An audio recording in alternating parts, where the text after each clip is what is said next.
I'm going to go over free response question number 2 from the 2022 AP Calculus BC exam. So here we have a particle moving in a parametrically defined way right here, and we have an initial condition that we'll use later on. So the first thing I'm going to do is put these dx dt and dy dt functions in my calculator. And I did put my calculator in parametric mode for this. You don't actually have to do that, but I did. So we'll go ahead and do that. So we'll put in the square root of 1 plus t squared. That was my dx dt. And then my dy dt was natural log of 2 plus t squared. All right, now let's go back and read part A. So we're looking for the slope of the tangent line at t equals 4. So that means I'm going to be looking for dy dx evaluated at t equals 4. And we know that dy dx is the same as dy dt over dx dt. And we want to evaluate this at t equals 4. Put some parentheses right here. Make that look more like a d and less like a 2. Okay. And we're just going to use the calculator for this. So I'm going to do this at t equals 4. So the first thing I want to do is store 4 in t. So I'm going to hit 4, then store t.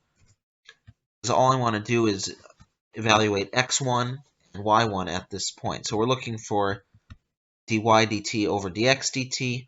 Remember, the dy dt I stored in y1 and the dx dt I stored in x1. So I'm going to go to my variables screen, and I'm going to go to parametric, and I have to do y1 first. Remember, this was my dy dt, and because I just stored this, it is going to evaluate this at t equals 4.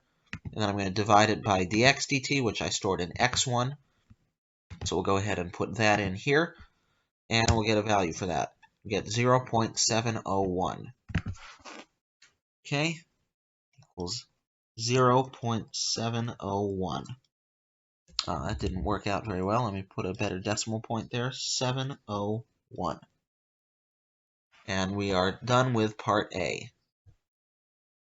So for part B, we have to find the speed of the particle at t equals 4 and the acceleration vector at t equals 4. So for the speed, there's a formula we can use. And the speed is the square root of x prime of 4 squared plus y prime of 4 squared, like this. And we are going to do this in the calculator. And you'll notice that I still have 4 stored in as my t. So I'm going to go ahead and do the square root.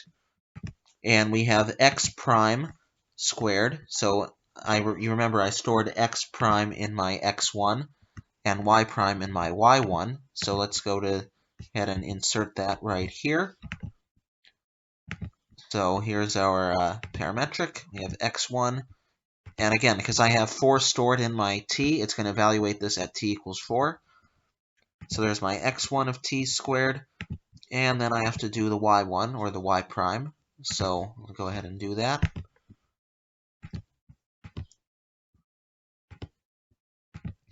Okay, we got our value, 5.035.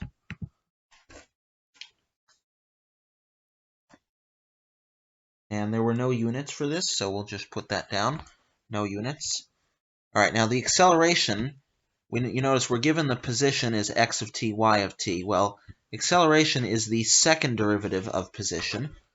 So the acceleration is going to be, for my vector, it's going to be x double prime of t, which is 4, and y double prime of 4. And again, we can use the calculator for this. Let me just make this slightly better. Okay. Oh, and I need another C right here, don't I? Okay. So we're going to do the calculator. And this time we do have to do derivative. So we're going to go to math number 8 for derivative. And this is going to be d dt. And remember, x1 was our first derivative. So to get the second derivative, we're going to do the derivative of x1. So we'll go ahead and do that.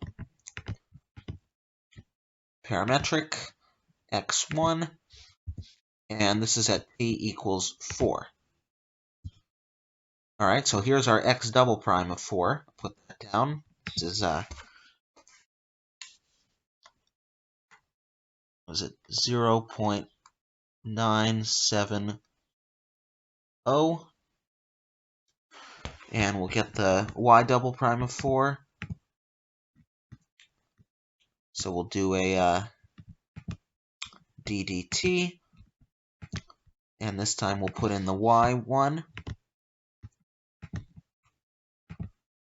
and we'll do it at t equals 4. All right, and we get 0.444. Okay, 0.444. And there is our acceleration vector. So now we'll look at part C. For part C, we have to find the y-coordinate of the particle's position at time t equals 6. And by our initial condition, we know that at time t equals 4, the y-coordinate is 5. So that tells me that y of 4 is 5. And what we want to find is y of 6.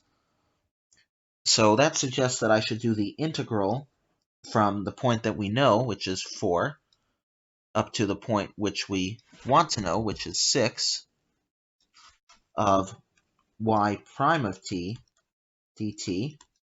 And we know that this is going to be equal to, by the fundamental theorem of calculus, y of 6 minus y of 4. And then we can solve for y of 6 this way by just adding y of 4 to both sides. So that tells me that y of 6 is going to be equal to y of 4 plus this integral, 4 to 6, y prime of t dt. Oh, where's the integral sign? There it is. Okay, and then we're going to work this out in the calculator. And by the way, y of 4 is 5, right? We know that. Okay, so we'll put that in first. We're going to do 5 plus the integral, so we'll do math number 9. We're going from 4 to 6 of y prime of t, which again I have stored in my y1. So we'll go over to parametric and we'll put in y1 of t dt, and we'll get a value for that. All right, we get 11.571. So this is equal to 11.571. And that's it for part C. All right, now for part D, we have to find the total distance that the particle travels from t equals 4 to t equals 6. So what we're interested in is the arc length of the curve from t equals 4 to 6. Well, how do we find the arc length of the parametric curve?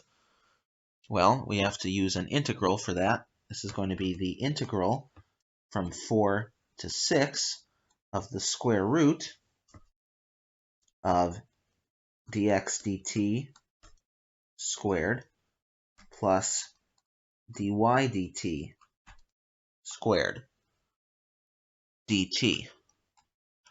And of course, we're going to do this in the calculator. So we're going to go to the calculator and we're going to do math number 9 for the integral. We're going from 4 to 6. And we'll open a square root. So put a square root, parentheses, and then we'll put in the dx dt, which is in x1. Whoops, no, we don't want function. We want parametric, x1, and then square that, then plus, put in y1, that's my dy dt,